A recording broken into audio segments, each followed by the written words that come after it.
Welcome to the Diplomats.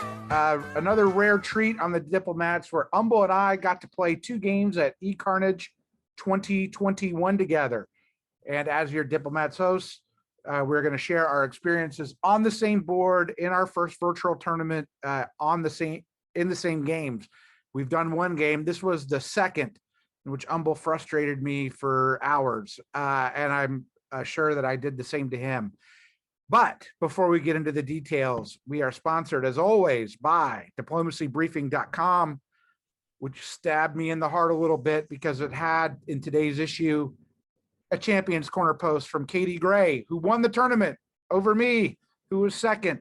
I had to read that, but I always read my diplomacybriefing.com. Umble, tell us about diplomacybriefing.com, and hello. Hey, thank you for having me on. And Diplomacy Briefing is a weekly update that keeps everyone connected in the community, find out everything that's happening just across the board, from tournaments to new variants. There's always a strategy article every week, and we especially love the strategy articles from champions. But we occasionally allow people to write second fiddle articles also, and Ed wrote that second place the previous week, which, you know, having you read this issue, which do you think was the better article, yours or Katie's? No question, mine was better. Well, very unbiased source in that, but yeah, I'd encourage. But she was gracious. You know, it's just, come on, I've got natural talent as a writer. I'm not an aerospace engineer like she is. Right. Well, I will say this. Katie definitely deserved to win this tournament more than you. So wow. I'm not going to make a pronouncement on who had the better article. But as far as the tournament goes, I'm happy to say that. But you can subscribe at diplomacybriefing.com and sign up there. You can also hit us up on social media, but just subscribing through email is going to be the best way to get it. All right, so we had played 1 game together in which, due to my superior diplomacy, you threw me a lot of dots that we've discussed. And then we went into my 3rd game. I was the tournament leader by a few thousand points over Jason Massbaum and Katie Gray. And you were somewhere in the top 10-ish, but you had not played a 2nd game, so you weren't really in it. No, my entire approach to the tournament was I was just going to have fun and play it as a house game. And, you know, I had no problem helping whoever was my ally do really, really well in the game. And I had done that in the 1st game. And ultimately, I really actually did enjoy my 1st game, even though, you know, I gave you dots to be able to be the board leader, which had nothing to do with you. It had more to do, there were some bigger factors. In fact, I would have probably wished it wasn't you, actually. And but there were other factors involved. And so this game, though, is the game that has completely made it so that I will never play this way again. So going into this, I kind of like the idea of saying, hey, you know, I'll be that kind of second person that really helps somebody have a great game. I'll try to use, you know, all my tactics and diplomacy to help somebody do well. I mean, I wasn't playing to like throw solos or anything like that, but I personally enjoy being able to play games like that. It's nice to be able to turn off at times the competitive side and try to be really competitive for somebody else's benefit. I did that in the 2nd round of the DBNI and loved it. And it's nice when you feel like you're not really playing for hardware or anything, and you're just literally playing to you know, have a good time, do fun things. And so that was my approach coming into this game. Yeah, well, my approach was I needed a good result. And, you know, I'll reveal a little bit of something about myself, which is I am best in life and in competition when the pressure is not on. I'm not a primetime player. I am at trial work. I'm very good at trial, but in terms of golf or diplomacy, when I press, I tend not to do as well. And so I was cognizant of that and wanted to be relaxed. And, you know, we had a pretty good board here.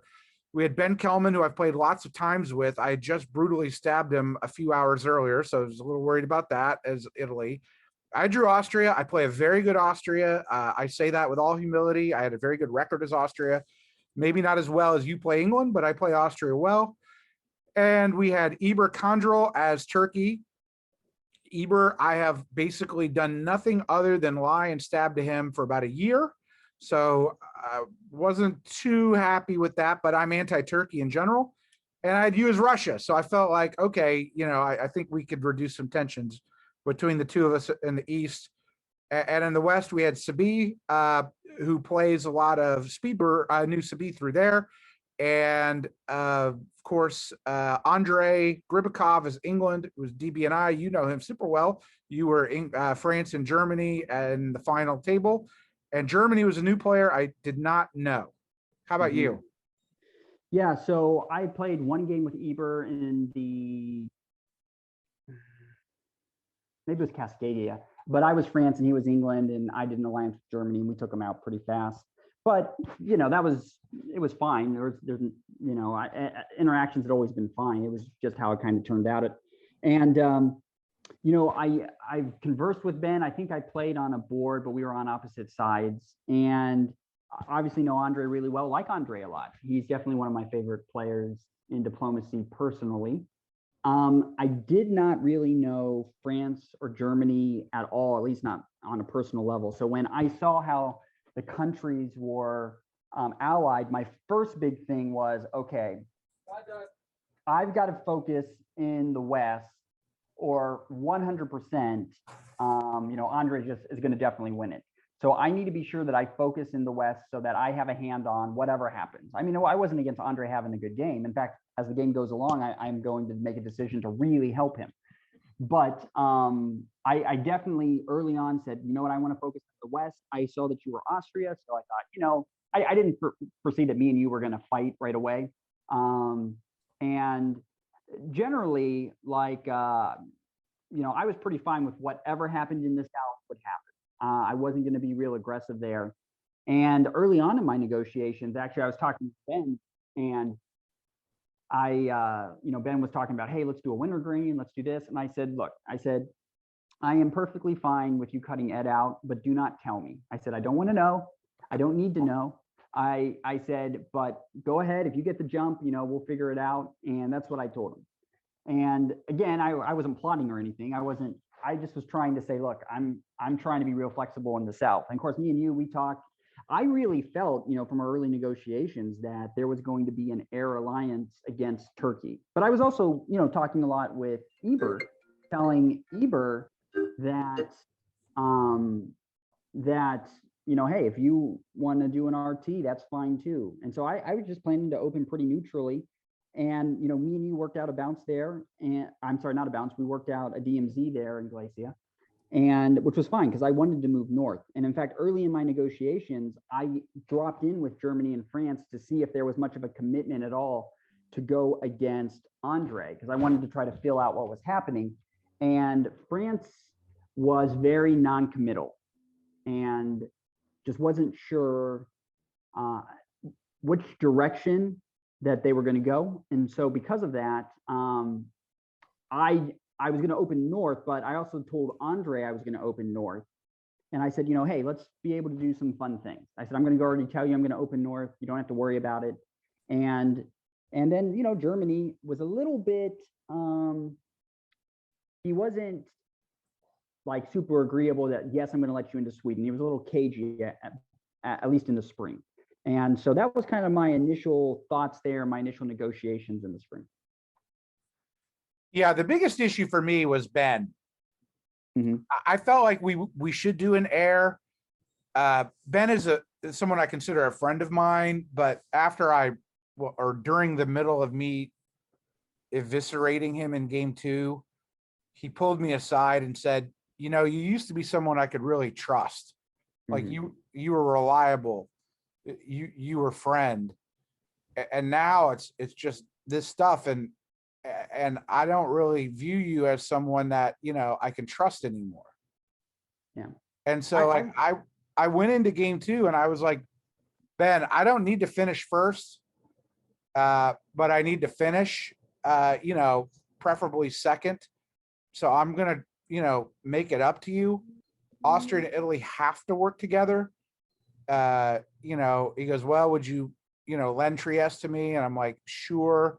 Do you want to move into the spring or the fall? He said the spring, which is really what I didn't want to hear. I uh, and I was a little frustrated with you because and it's not your fault, because as Russia, you really have to talk to everybody, right? And you were talking to everybody, and all you had time for me was, we don't need to go to Galicia. And I was like, okay, but like, I was trying to figure out, do you think I should bounce Ben in Vienna? But I was like, ultimately I got to try and trust Ben to think he won't suicide into me. And so I did. And so that's where we get these moves right here. And I told Eber I was just going to kill him. I said, I don't believe in an AT.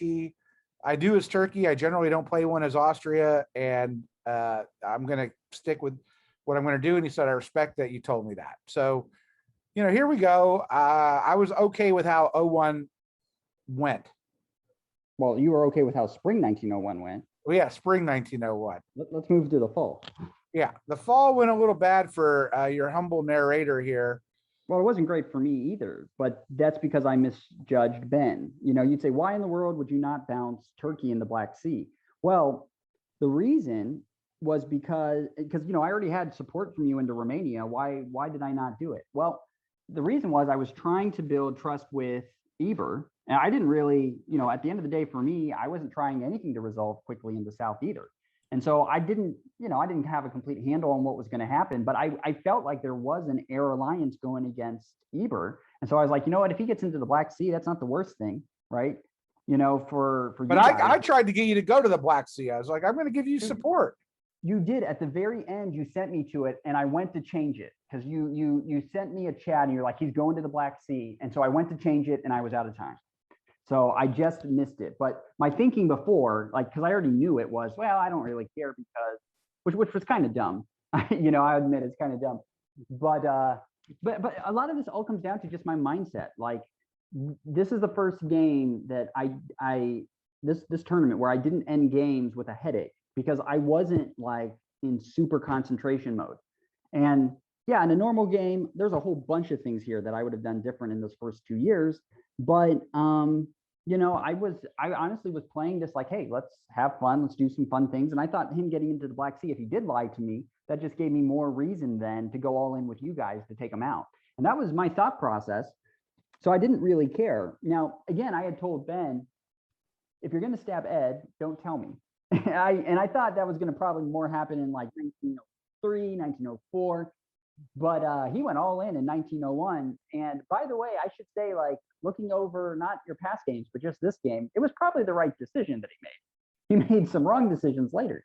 But personally, I think that, I don't know. It's hard to say. I mean, it obviously would have been better to take out Eber and then me and him split you up. Would that have happened? Who knows? I don't think it's a better decision because it took pressure off of you.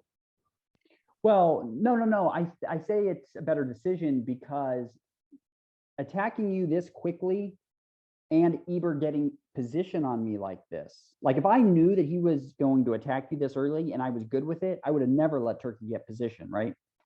So the fact that Turkey got position meant that Italy was not going to be able to do anything with Turkey, and he was going to be locked into an IT. And he just, he's not. I don't think he's going to win this game with an IT if he's going for a win.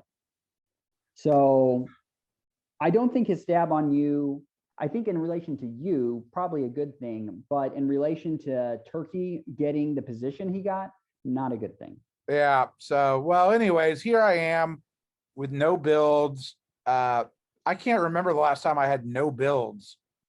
Maybe never in a virtual face-to-face game. Yeah. So let me talk about mine real quick. So in the West, so in Germany, in our fall negotiations, I came out of it confident that he was going to let me into Sweden. And we had talked about me building Fleet North Coast. Now that is a dream, right? A dream setup for Russia. In fact, how I set up the spring and even in my negotiations in the fall, like, I feel like that's the perfect Russian setup. The problem is I didn't play aggressively in the South to bounce him. And then I built Fleet South Coast because, I decided in the fall, hey, I'm going to help Andre have a good game. And Andre and I had talked before we even knew we were on the same board. And he had said to me, my goal is to try to, to get an ally to go to 17 and then maybe solo, or at the least, you know, you know, that he was really going for a really, really good score. So, you know, I told him, look, hey, you know, I'm going to help you. I'm going to help you get a good position. I'll let you take Germany. And so I just decided I would go all in with helping him. And I would be kind of like how I played to John Anderson. You know, I'd be okay, you know, helping him become the bigger power and, you know, just have a fun game around it. And he said, yeah, that was fine with me going north and then going to Finland. So he, you know, showed trust there. And so I really thought, hey, you know, I'm going to have a fun time in this game, helping Andre have a good game, which I was perfectly fine. And I have a history of doing that. And, you know, we'll just kind of go forward. And that was another reason why I in this you know, in our next negotiations we have after the builds, like we both kind of go to Eber and we just say, look, hey, why don't you get a really dominant position, right? And I told him, hey, actually after the spring moves, we just decide, we basically just both tell Eber, hey, we're going to really help you. And I was fine with it. So maybe we should go ahead and move on to the spring, because Yeah. The spring here, I was fairly happy with my move set. You know, I'm really just defending against Ben. Yeah. But I figured out, you know, probably what he would do. Outguessed him. And then you see, of course, Turkey here advance and take Romania. You know, I could have worked something out here with Ben and like really crushed Turkey in there, like moved into Bulgaria, and then just really started to hurt his line some. Anyway, a lot of my focus here then was really just working stuff out with Andre. And of course, you can see, like, you know, if I had built North Coast, which, you know, when a German says, hey, go ahead and build North Coast, like that's a dream for Russia. You know, any Germany that says, yeah, sure, go ahead, build up a presence in the north. You know, looking back, another big reason why I'm not going to play this way anymore, not necessarily that I'll come in and be like, you know, as like ruthless or anything like that. I mean, like, I still like to see my allies do well if I can't top. But another big reason is I think it's not completely fair to other people who are assuming, right, that you're going to be completely focused on getting your nation with the very top result. I was playing more for fun than the best result, just because I didn't feel like, you know, the tournament was within reach. And so, anyway, I go ahead and at this point, me and Andre are coordinating very closely. And you and I then go to Eber after the spring moves, and we say, look, take Sev, because you can see that Germany moves to Prussia. I'm going to block him taking Warsaw. And I said, just go ahead and take Sev and Romania, and then focus going west. And Eber definitely takes that, you know. Obviously that was agreed decision. Well, he was non-committal with us, right? And then you went on to go do all your deal making on the north. And I'm just sitting there in a room by myself watching Eber and Ben talk forever and ever and ever. And I text Eber about like 1,000 times, you know, like I'll name I'll change the name of one of my sons to Eber. Okay, let's stop here. Okay, so I just want to say, I just want to say this for all this out there. The reason why Ed gets such violent reactions against him for his stabs and everything he does is this stuff right here. It's because he's so chummy and he's so, you know, he puts all the charisma into it and you just like him, he's making you laugh, but he doesn't mean any of it. And he's going to evaluate, like every other diplomacy player, what is in his mind the best move for him that turn. And this is exactly why you get Ben saying, I don't trust you anymore, because he doesn't realize the con that you're pulling on him. And here's a text I sent Eber. Okay. Here, I can actually screen share it, which I'll do just so the audience can get a flavor for what I was doing here. Mm-hmm.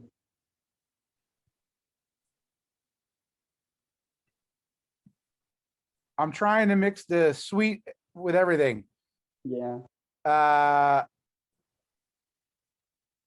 Stick with Ben. I'm more than happy to order this. I can get you Greece. No worries about center counts. You will top bigly. No worries about fleets. I'm just rambling. Solo Yeah. through me. I will be a janissary's janissary. I will be the picture definition of janissary. Oh And my like word. 5 minutes go by and I go, I really have nothing to do except ping you. That should tell you I'm with you. Also, I love your new baby. I have a new baby Oh my word. and I named him Eber. Oh. And he's like, what? And I'm like, I don't, but if I did have a baby, I'd named him Eber if you went to Greece. Saren would want you to move to Greece. Oh Then my I'm like, word. 3 builds, no opponents. East resolves in 03. What's not to love? 7 center Turkey. He goes, Yeah. I'm in. I'm like, really? Yes. And then he tells me what Ben's doing with Trieste. And then, Yeah. it's really a win. I'm 100% on the Eber train. I mean, I've got some the real curse Ed words in right there. here. This is the real Ed. Now, if anyone ever gets murdered from a diplomacy game, it will be you. It's going to be you. I mean, you can take the person that's like just cussing you out and everything else. Like, okay, yeah, they're mad. You can take the person that they fool you into a plan. The thing that sticks the most is the person that comes alongside and says, I'm your best friend, I'm there for you, and they gut punch. And nobody can pull that off. I mean, it's your superpower, right, in diplomacy. And people will listen to this podcast and they are still going to want to ally with Ed Sullivan because he's just fun to play with. At the time I meant it. Yes, I know. And and here's the big thing. Yes, it's like Ed's just much better at it than other people are, right? Because every single good diplomacy player should be evaluating every turn, what is the best move for me? Like, if you don't think that way, you're not playing the game at least the way that Alan Cowhammer said to play it. Like, that's literally what he says in his original rules, that every turn is to be evaluated on what's the best move. And where people get duped is when they don't think that way. They get complacent, or they're like, hey, I like this guy. He's probably not really playing, to get my centers. And you have players that I think have a lot of talent, but they don't think that way. And so because of that, they make moves that are not good long-term moves for them. And sometimes they have good games because they find somebody just like them. But then also they then play games where they think they find somebody just like them and they get wiped out. And in fact, pretty much everybody on this board is going to have this happen to them, except, for Andre, I suppose. And it is what it is. But yeah, you're not doing anything wrong. It's just you're really, really good at being personable. And so it's just natural to you, right? It just flows. So anyways, I'm really happy here. I get Eber 3 builds. I'm still on team. Oh, okay. Wait. You did not get Eber 3 builds. He got 2 from me. He got 1 from you. I got him the 3rd build. Yes, you got him the 3rd. You're sitting here like, I'm the one who told him, hey, I'll bounce Germany. You take Sev. I won't block you. Oh my word. I feel like I got him 3 builds. Anyways, Eber's really happy. And you know who's not happy is Ben. And that makes me happy after he stabbed me. And Ben gets a build. He has to build a fleet, which I'm super happy with. But he also does that because he, comes to me sort of hat in hand and is like, we need to get on the same page. And I'm like, this is kind of a slow forming AIR here. But it did seem like, I really didn't want to give Eber a solo. So that's when I come back to you and I'm like, hey, Russ, we've got to go against Eber now. I should have never done that too, because me linking up with you against Eber got me nothing. I mean, who cares? It's at the end of the day, me doing this, that helped you, right? Well, I needed help. Yeah. You needed help, but I didn't need to give it to you. And, I was perfectly fine with, Eber. He built his 2 fleets, and would he probably have come up and take Warsaw or Moscow eventually? I don't know, probably. I mean, that probably would have happened. Well, nobody listened to me, right? I tried to get to Romania. You're like, no, I got to take Romania. Okay, so I put you in Romania. No, you came to me and offered that. I didn't insist on it. Right. You came to me. You insisted. I don't remember that, but I know this. You came to me like last minute about all of it. It wasn't like, early on. You like talked a lot with That's Ben. because you're doing all your deal making. Well, I was talking a lot with Andre because we were coordinating everything. Like we've been doing that since spring 1902. We've been coordinating exactly the moves that were going to get him to grow. And so, we didn't talk about it, but yeah, I coordinated the move set with him. We both talked it through, but about getting his convoy into Denmark, and we're just talking through everything. And I'm also trying to keep him set up so that he can make his move on France when it comes time. And I think I have shown pretty clearly at this point to Andre that I am not trying to take him out. I am helping him. I'm not insisting on centers. I am, doing everything that we talk about, and I'm no threat to him either. And so I am very much at this point now, I am on the train of, hey, let's help Andre have a good game. I like Andre. And so this whole thing as we're going forward is I am spending a lot of time talking with him. But yeah, you came to me, it was pretty near the end, and you're like, hey, Ben's on board. We're going to go against Turkey. And ultimately, this was, worthless. But you came to me and said it, and I was like, all right, fine. And I got you a build. Stop complaining. No, you didn't. I lost Warsaw, so I didn't get a build. That's your own fault. Well, I suppose. But you wanted Sev to be blocked, right? And so no, I think you did that on your own. I'm like, I'll double support you. Yeah, there just wasn't enough time because I had, Germany. I didn't think Germany was going to move to Warsaw. I thought he'd move back. It wasn't the ultimate move. And look how generous I am. Then I put Ben into Greece. Yeah. I think no, I did get a build because of his move set, right? I was in Berlin. Yeah. So yeah, I got a build. Yeah, you're happy. My plan's working for you. So, and you can see here by this time, me and Andre working together, he is now in Holland, Kiel, and Denmark in fall 1903. I've been like completely cooperative. And this wasn't like Andre coming to me and saying, hey, support me here or that. Like I was setting it all. I mean, like I was there making the suggestions, right? I'm not saying somehow like, Andre didn't have a part or anything. I'm just saying I was complicit. I wasn't fooled. I was complicit in his growth. So I've helped him take all of this.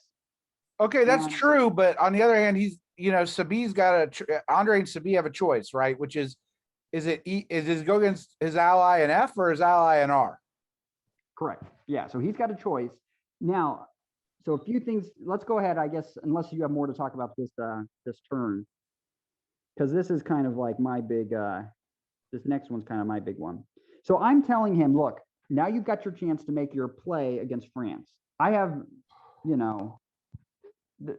I've shown by my moves consistently, right, to be pro-England, to not be trying in any way to attack, nor do I have the ability to attack, right?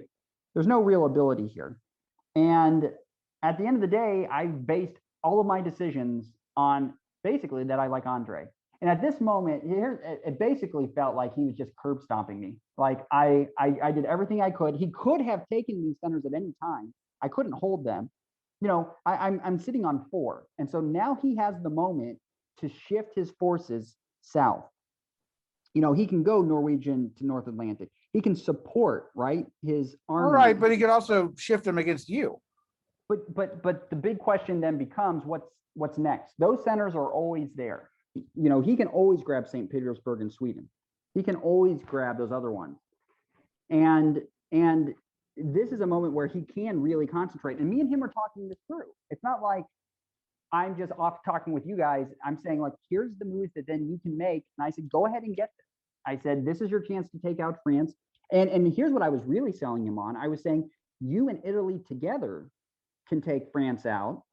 And they can put some pressure on France's south. I don't think I said together. I said, I know Italy will put some pressure on France's south because France has already pointed towards Italy. And then you're going to be able to get centers and grind that part out.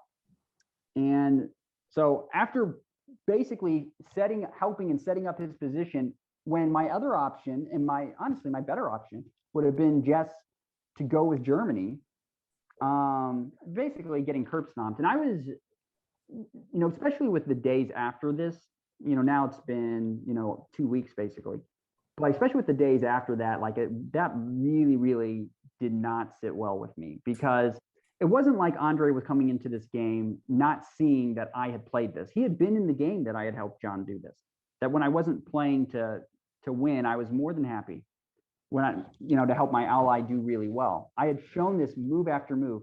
And this is something, by the way, that you're really good at. Like, if you have somebody helping you, you don't cut that off early, right? Right. You keep going. Yeah, you are very, very good at maximizing people that want you to do well. And I personally think that I definitely at this point had shown Andre that I was much more I definitely done way more for him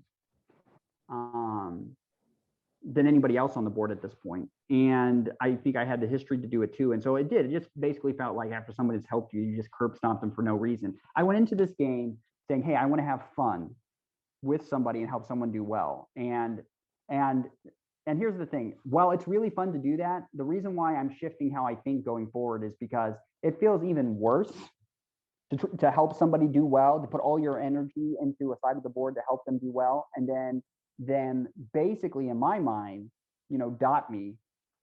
Sure, it was more than one center, but at the end of the day, his ultimate position, he was already going to board top. He had that. This was his chance to have a gigantic board top.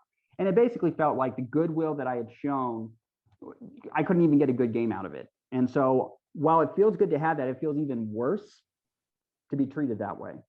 And well, I give you credit for fall 1904. You really rallied the East to come and set up a Southern stalemate line. Yeah. Which is what we're all doing here. The four of us are working together, and we're headed towards that outcome. And there's no, and in my mind too, when this happens, I wasn't like, hey, Andre, you're ungrateful, you're a jerk. And I mean, like, I didn't, first of all, I don't play that way anyway. I don't call people names, but I mean, I'm like all business once that stab went through, it was like, okay, there is an EF, and the only outcome here, right? England's going to top this board with how France is playing. France is in no way trying to make them the board topper. And I already know ultimately what England's plan is. England, if everything works out perfect, is that a solo's coming. And France does not realize who Andre is. Andre, and I called Katie Gray this the same way, and I don't say this in a bad way, they're vampires, all right? At this point in their diplomacy experience, how they win at this point, from what I've seen, is they find a player that is not very assertive on what they want, and they kind of go along in the early game. They'll make some concessions even in the early game, but then when the mid game comes, here's how they respond. They're either going to stab their ally, or they're going to slowly vampirize their centers, or once they get a little extended, then they'll drop off. And I feel like it's a pretty, from what I've seen, at least in the Western play, maybe it's different in the East, but in the Western play, that's kind of what I've seen. And honestly, like, if you are a trusting person, both Katie and Andre have, and this is why I like them, on a personal level, like, they're very easy to talk to, and they are very nice people. And they're also not, they aren't people that, naturally are like, hey, here's how we're going to do it either. So they sit back a little bit more, but don't let that fool you. Both of these are vampires, and they will slowly take it. And you'll allow that. These allies think somehow that they're, getting eternal life out of this or something, but they're not. They're just losing their centers.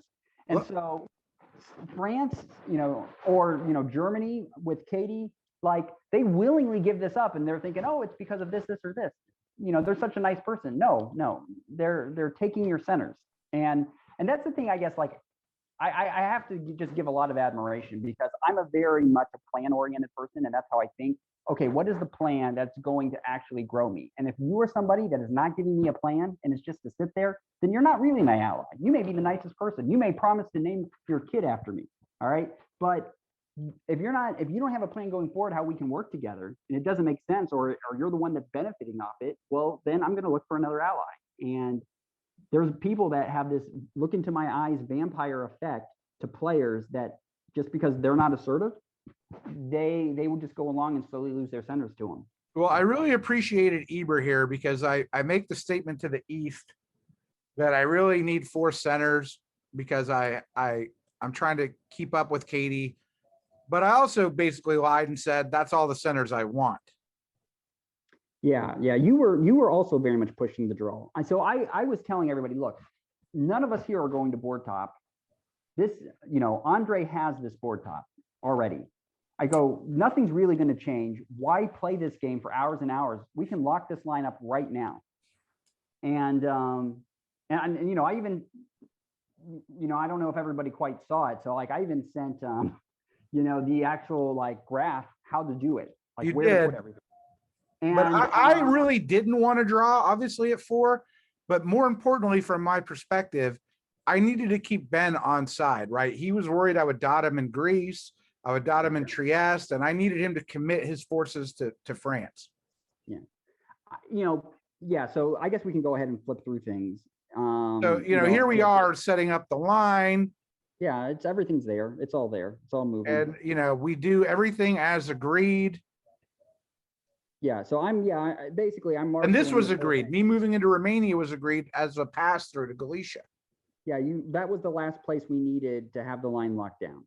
So yeah, we're all discussing this, and okay, this is where you go, this is where you go, this is where you go. This is the moves we need to make. And you move into Romania. The goal is to go to Galicia, and now let's just say this, like Eber was not exactly giving great vibes that he was not going to, he was non-committal.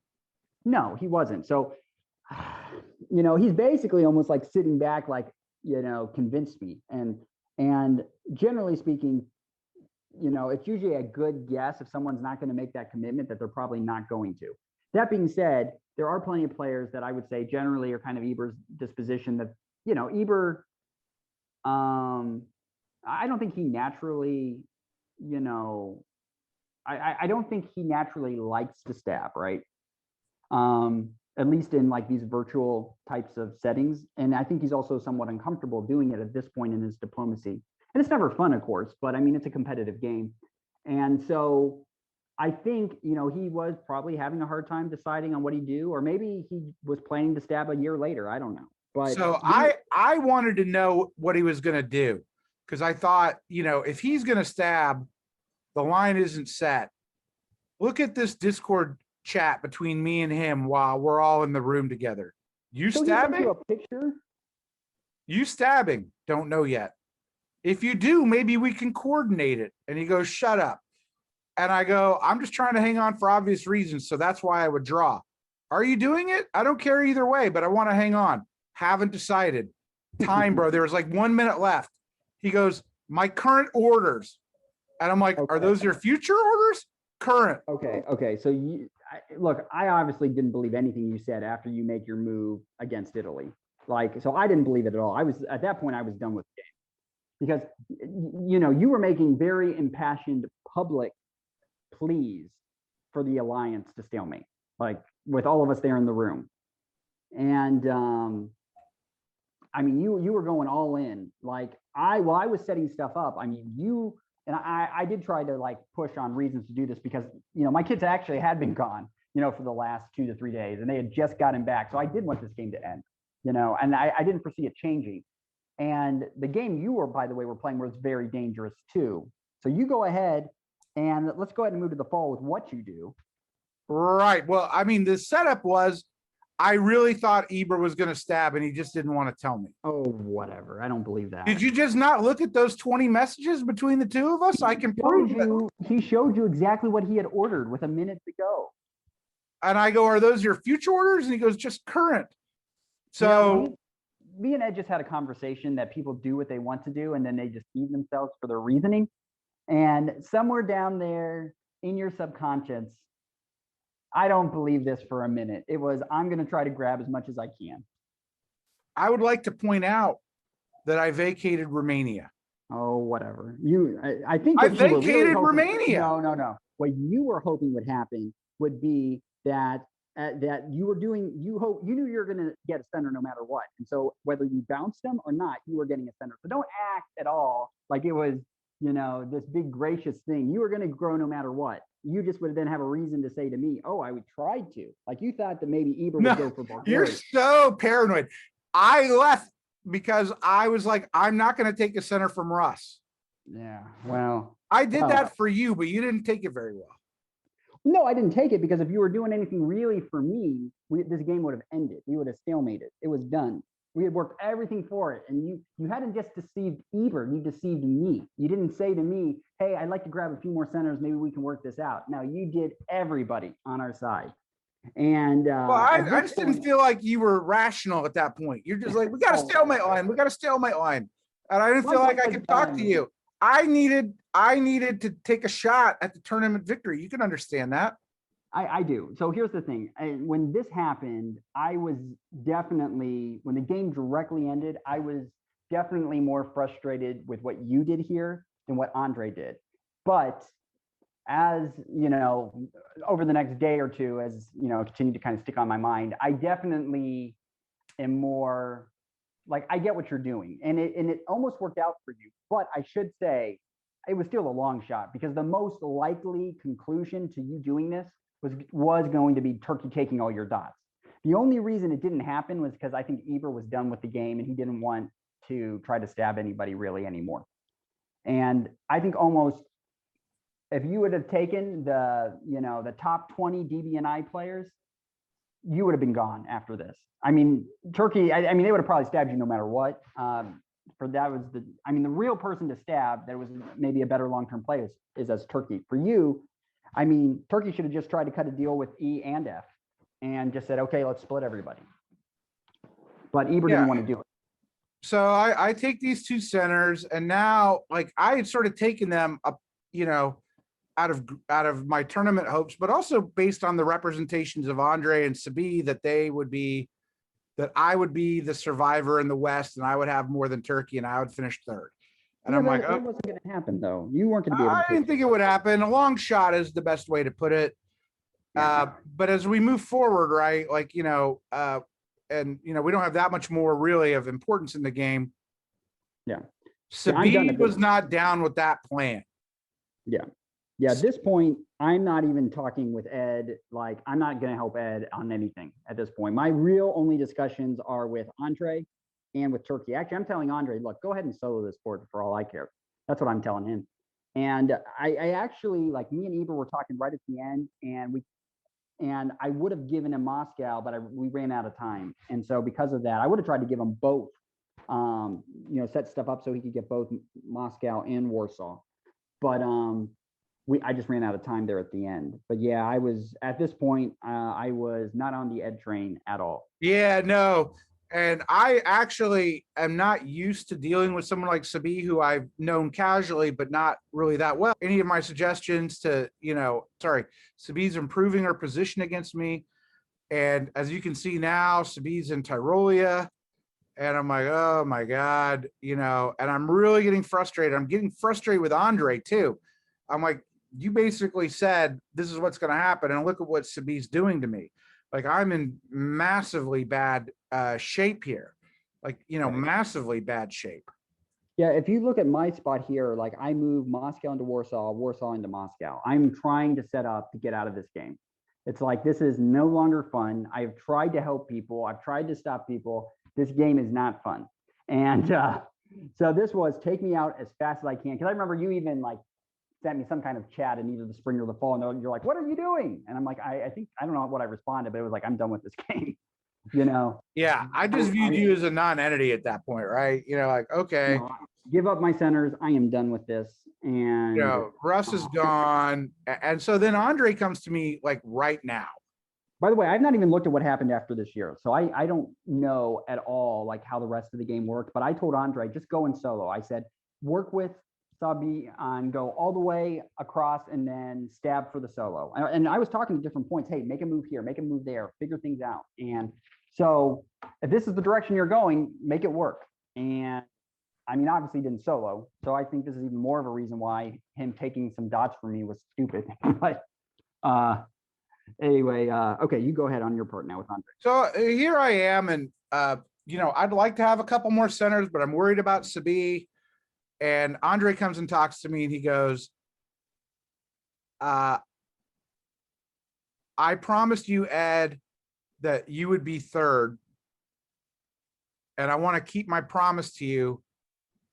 but I feel like I have a good opportunity to solo here, or No. at least a reasonable chance.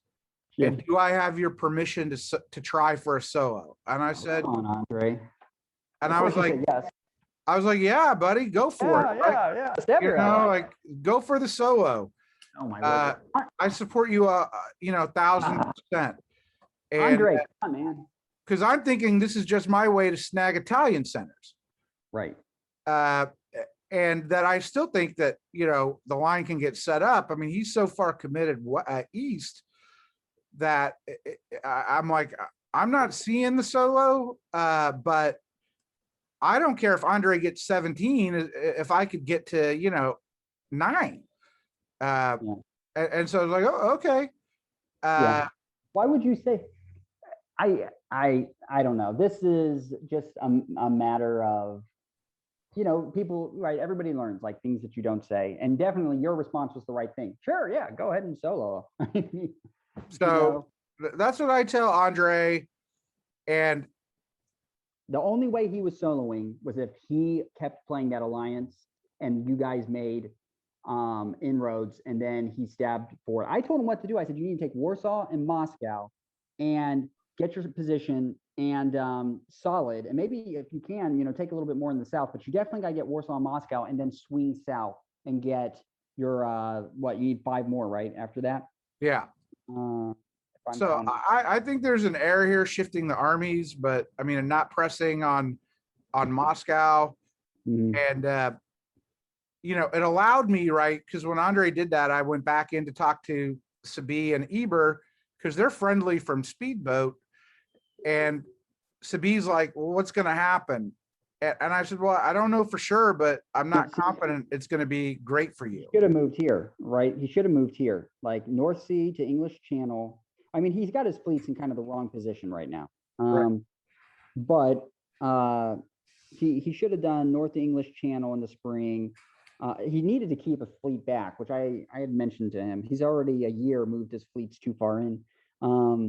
He should have set it up better to be able to fall into English Channel. But probably,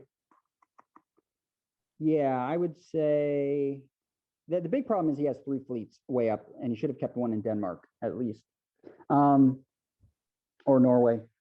So I don't know. He probably needs to actually do a little bit more of a setup and move up and back. But here we go in the fall. Yeah.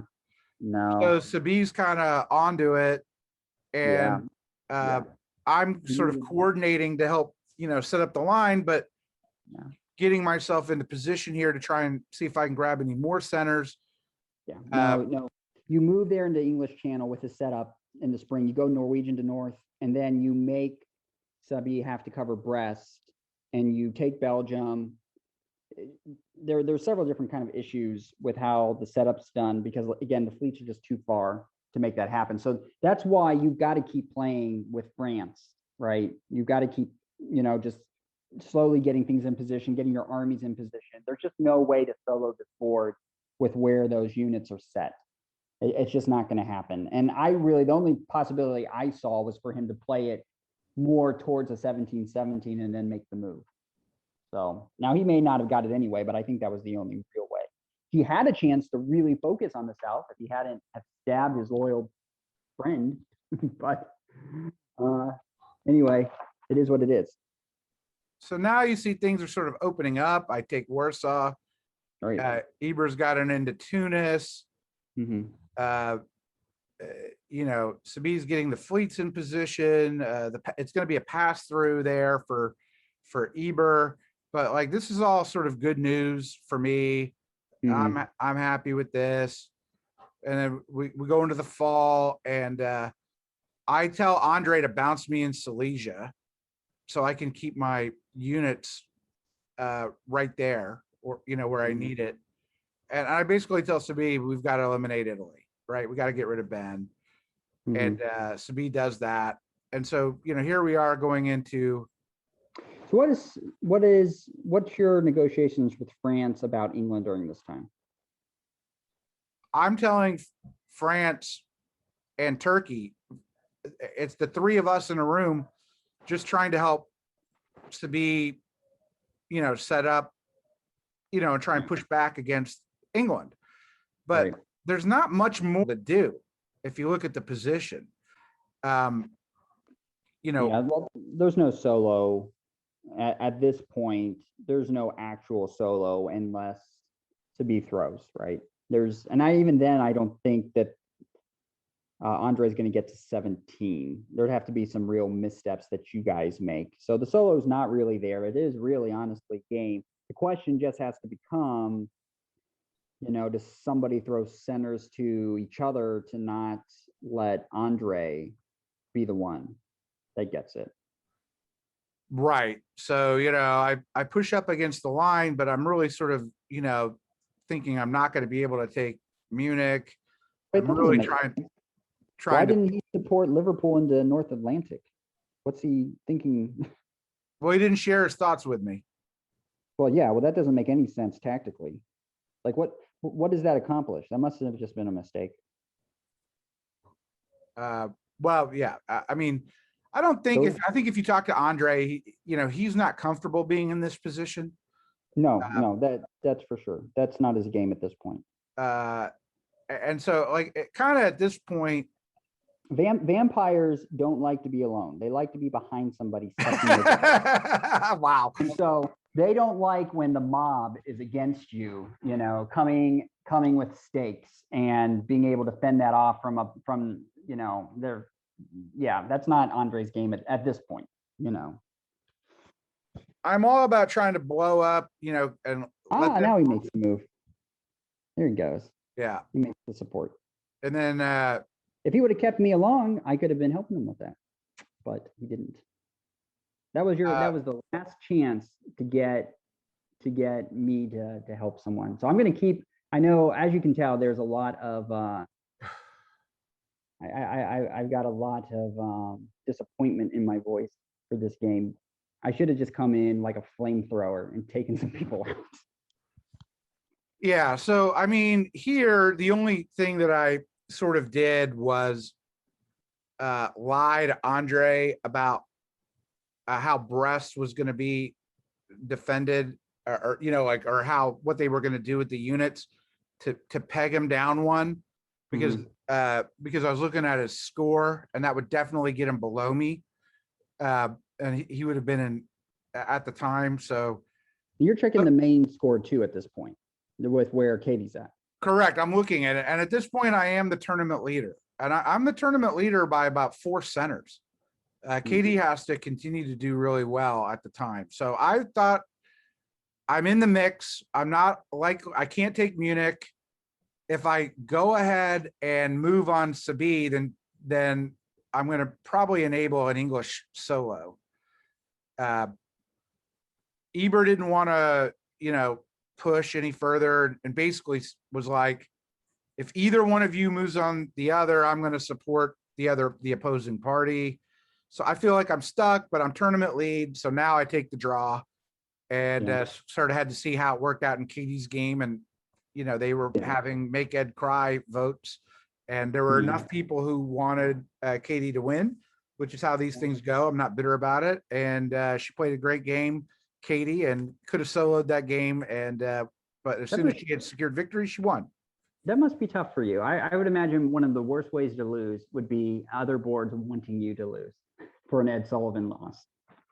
For me personally, yes. That is probably worse than getting second.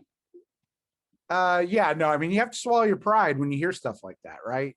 It's one of the reasons I wrote that Second Fiddle article was to address what the players knew, but DBN didn't necessarily know, which is internally I've created a lot of strife and divisions with players like Ben, Morgante, and others. And if I didn't begin to make amends and address it.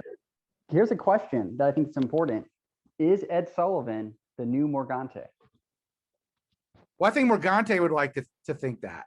That now it's a point where people on other boards are playing for him to lose.